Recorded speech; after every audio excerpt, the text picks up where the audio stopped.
বিসমিল্লাহির রহমানির রহিম। সম্মানিত দেশবাসী, আসসালামু আলাইকুম। সম্মানিত দেশবাসী,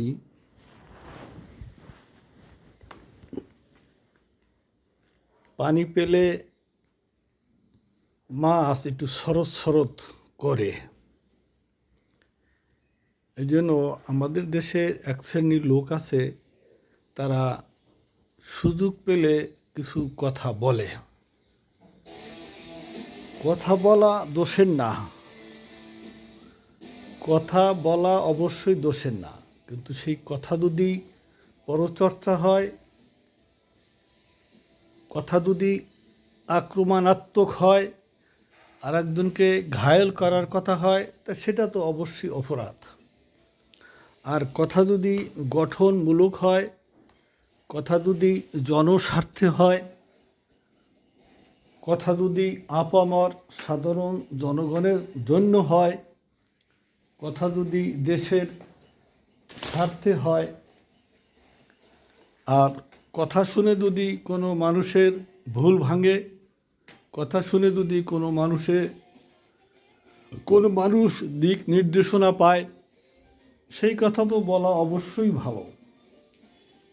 সেই কথা বলা অবশ্যই ভালো। ঠিক আমি এই মুহূর্তে দু একটি কথা বলতে চাচ্ছি।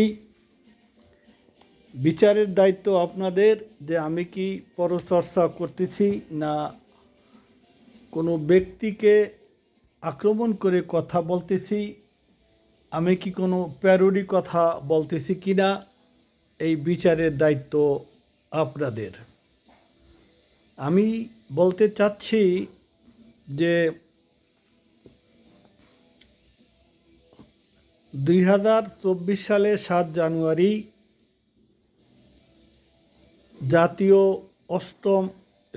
দ্বাদশ জাতীয় সংসদ নির্বাচন হয়েছে। নির্বাচন কেমন হয়েছে এইটা নিয়ে আমার কোনো মন্তব্য নেই, এটা দেশ জাতি ভালোভাবেই জানে। তো বালুর বাঁধের মতো, বালুর বাঁধ যেরকম টেকে না, এরকম এই দ্বাদশ জাতীয় সংসদ টেকে নাই, অল্প দিনের মধ্যেই ঝরে পড়েছে। ঝরে পড়ার প্রয়োজন ছিল বলেই তো ঝরে পড়েছে। আমি সেদিকে যাব না। আমার কষ্ট লাগে এই যে নির্বাচনের পিছনে হাজার হাজার কোটি টাকা ব্যয় হয়েছিল, আবার হিসাব মতো 29 সালের নির্বাচন হওয়ার কথা, কিন্তু আমাদের অদৃষ্টের নির্মম পরিহাস, যার কারণে আবার আমাদের 26 সালে নির্বাচন দিতে আমরা বাধ্য হয়েছি।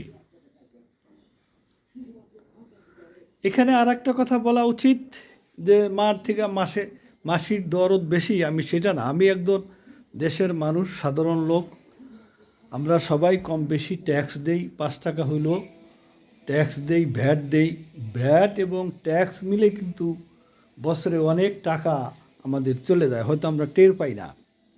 ট্যাক্সটা এককালীন দেই, এইটাই বুঝতেছি, কিন্তু কত জায়গায় যে ভ্যাট দেই। আপনি মিষ্টি কেনেন, আপনি যে কোনো বাজার করেন, মার্কেট করেন, কত জায়গায় যে ভ্যাট দেওয়া হয়। এই যে আপনি ইলেকশন করবেন, এখানে যে সম্মানী পাবেন, 10% ভ্যাট কেটে রাখা হবে। যাই হোক, তা আমার বলার উদ্দেশ্য হলো এই, যে কারণে হোক না, বুঝতেই পারছেন বাংলাদেশের যে বড় দল আওয়ামী লীগ, বিএনপি, জামাত তো বরাবরই নির্বাচন করে আসছে। তারা তো নির্বাচন করা লোক। হারুক বিজয়, এটা তাদের পরাজয়, এটা তাদের কাছে বড় কথা না, তাদের অংশগ্রহণ এটাই বড় কথা। আর এই বছর যেহেতু আওয়ামী লীগ নিষিদ্ধ হওয়ার কারণে নির্বাচন করতে পারতেছে না, বিএনপি 17-18 বছর যাবৎ নির্বাচনে ছিল। বিএনপির যে মূল নেতা চেয়ারম্যান ছিলেন অসুস্থ, সেই অসুস্থতার কারণও আমরা জানি। আল্লাহর কাছে আমরা তার জন্য দোয়া করি, আর ভারপ্রাপ্ত চেয়ারম্যান সাহেব তিনিও দেশের বাইরে ছিলেন। অতএব এই বিএনপি ধরে রাখছেন সামান্য কয়েকজন মানুষ, তার ভিতরে মির্জা ফখরুল ইসলাম আলমগীর। কয়েকজনে বিএনপির পক্ষে কথা বলেছেন, রুমিন ফারহানা এবং হারুনার রশিদ। সালাউদ্দিন সাহেব মেঘালয় ছিলেন এবং সালাউদ্দিন সাহেবের ব্যাপারে সুরঞ্জিত সেনগুপ্ত বলেছিলেন উনি কী কারণে কেন মেঘের ভিতরে চলে গেলেন, এরকম একটা কথা। এটা অবশ্য প্যারোডি কথা তিনি বলেছিলেন। তা যাই হোক, এখন আবার অল্প দিনের মধ্যে সালাউদ্দিন সাহেব বেশ রাজনীতিতে সক্রিয় হয়েছেন। তো এবছর যে নির্বাচনটা হতে যাচ্ছে ফেব্রুয়ারির 12 তারিখ, এখানে আমার মূল কথাটা হলো এই যে এই যে নির্বাচনটা করতেছে এর ভিতরে অনেক নতুন দল আছে, এনসিপি আছে, তারপরে এবি পার্টি আছে, তারপরে মামুনুল হক সাহেবের পার্টি হেফাজতে ইসলাম না কী যেন নাম সেটা আছে। এটা এর আগে নির্বাচন করেছে বলে আমার মনে হয় না। তারপরে ববি হাজ্জাজের দল আছে, জুনায়েদ সাকির দল আছে, তারপরে গণ অধিকার পরিষদ সেটাও নির্বাচন করতেছে। এরকম আমার যতটুকু মনে পড়ে 8-10টা দল আছে নতুন জীবনও তারা নির্বাচন করেনি। এবং যারা নির্বাচন এবছর করছে পুরান দলের ভিতরে জাতীয় পার্টি, বিএনপি এবং জামাত ইসলাম। এর মধ্যে ইতিপূর্বে এমপি ছিল এমন সংখ্যা খুব কম, খুব একটা বেশি যে তা না। হাতে গোনা কয়েকজন আছে জাতীয় পার্টি এবং বিএনপি এবং জামাতের ভিতরে। জামাতের মধ্যে খুব একটা বেশি নেই যে যারা ইতিপূর্বে এমপি ছিল। স্বয়ং যে ডাক্তার শফিকুর রহমান সাহেব জামাতের আমির, তিনি এমপি ছিলেন বলে আমার জানা নেই। আমার তো মনে হয় তিনি জীবনে একবারও এমপি হননি। আমাদের বিএনপির যে চেয়ারম্যান তারেক রহমান সাহেব, তিনিও জীবনে এমপি ছিলেন না, এমপি হওয়ার সুযোগ তার ছিল না। এরকম অনেক নামি দামি যোগ্য কোয়ালিফাইড লোকগুলো জীবনে এমপি ছিল না। সেই সমস্ত লোকগুলো এবার নির্বাচন করতেছে এবং হয়তো যারা আশায় আছেন যে নির্বাচিত হয়ে প্রধানমন্ত্রী প্রেসিডেন্ট হবেন ভালো কথা, আমি তাদেরকে খাটো করতে চাচ্ছি না। এই সমস্ত লোকরা অবশ্যই কোয়ালিফাইড, কিন্তু উপজেলার চেয়ারম্যানও ছিলেন না জীবনে, ইউপি পরিষদের চেয়ারম্যানও ছিলেন না। ইউপি পরিষদের চেয়ারম্যান হওয়ার প্রয়োজন নেই, পার্লামেন্ট সদস্য ছিলেন না এমন লোকগুলো। অতএব এবছর কোন লোকগুলো বিজয়ী হবে, কোন লোকগুলোকে মানুষ ভোট দিবে, এটা আমার ভালো বুঝে আসে না কোন লোকগুলো বিজয়ী হবে। আবার দলের দিক থেকে সবগুলো দলই ভালো, তবে একটা বিষয় যে ডাকসুর ভিপি নুরু এবং রাশেদ শেষ মুহূর্তে এসে রাজনীতির ভাষায় যেটাকে ডিগবাজি বলা হয়, তারা যে নিজের গড়া দল, নিজের হাতের তৈরি গড়া দল, এই দলের মায়া মমতা ছেড়ে কী কারণে কোন অদৃশ্য কারণে তারা অন্য দলে পার্টিসিপেট করলেন, এখানে তাদের সফলতা কতটুকু আসবে জানি না। আমি তাদের সফলতা কামনা করি, তবে আমার মনে হয় নিজের দলে থাকলে সফলতার সম্ভাবনা খুবই বেশি ছিল।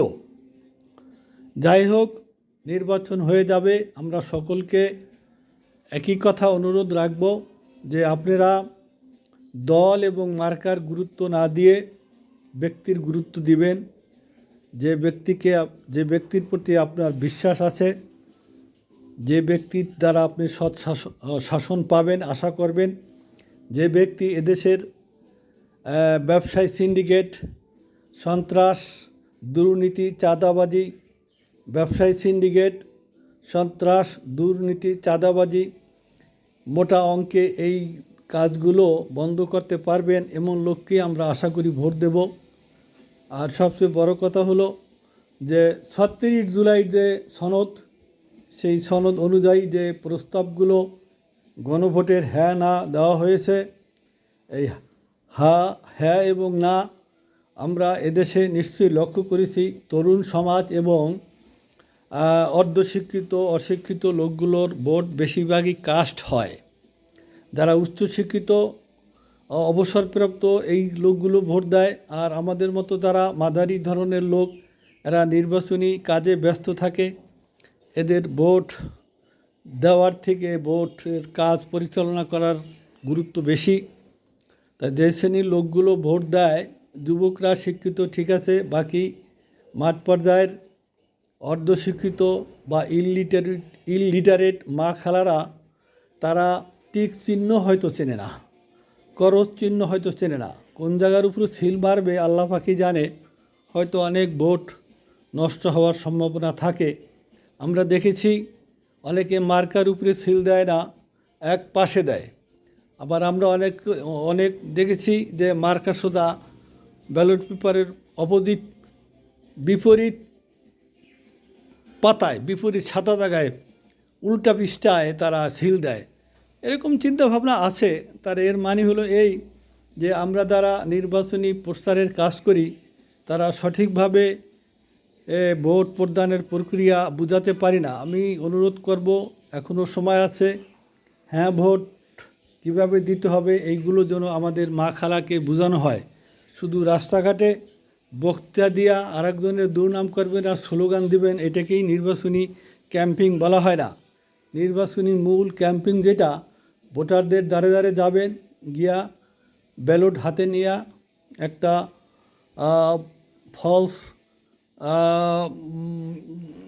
ফলস সিল হাতে নিয়ে তাদেরকে ভোট প্রদানের প্রক্রিয়া দেখাবেন।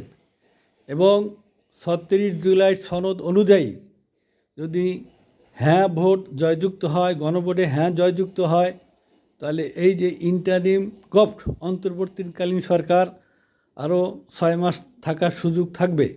৬ মাস ক্ষমতায় থাকলে তখন তারা ৩৬ জুলাই অনুযায়ী বিভিন্ন সংস্কার করবেন। সেই সংস্কার করলে পরবর্তীতে যারা ইলেকটেড সরকার ফর্ম করবেন তারা এই যে দলীয় সুবিধা নেওয়ার কাজটা করতে পারবেন না। তারা কোটার নামে দলীয় লোকদেরকে সুযোগ সুবিধা দিতে পারবেন না, সন্ত্রাসী চাঁদাবাজি করতে পারবেন না, পরিবারতন্ত্র করতে পারবেন না, দুইবারের বেশি ক্ষমতায় থাকতে পারবেন না, নির্দিষ্ট সময়ের ইলেকশন দিতে হবে, হয়তো কেয়ারটেকার গভর্নমেন্টের আন্ডারে নির্বাচন দিতে হবে, কোনো রাজনৈতিক দলাদলি হানাহানি থাকবে না। ঠিক গণতান্ত্রিক প্রক্রিয়ায় আমেরিকাতে যেভাবে চলছে সেভাবেই এদেশ চলবে। এখানে সন্ত্রাসী, চাঁদাবাজি, দুর্নীতি, দলীয়করণ এগুলো হবে না। আশা করি আমি কথাগুলো বুঝাতে পেরেছি। তবে আমি অনুরোধ রাখব, যারা নির্বাচনী ক্যাম্পিং করছেন তারা শুধু পোস্টার হাতে নিয়ে অমুক ভাই সমক ভাই, আমার ভাই, তোমার আমার মার্কা কি, ওইটা এইগুলো না বলে মা খালাদের নিকট ব্যালট পেপারের নমুনা নিয়ে যান এবং তাদেরকে গণভোট দেওয়ার যে প্রক্রিয়া এটা সঠিকভাবে তাদেরকে বুঝাবেন।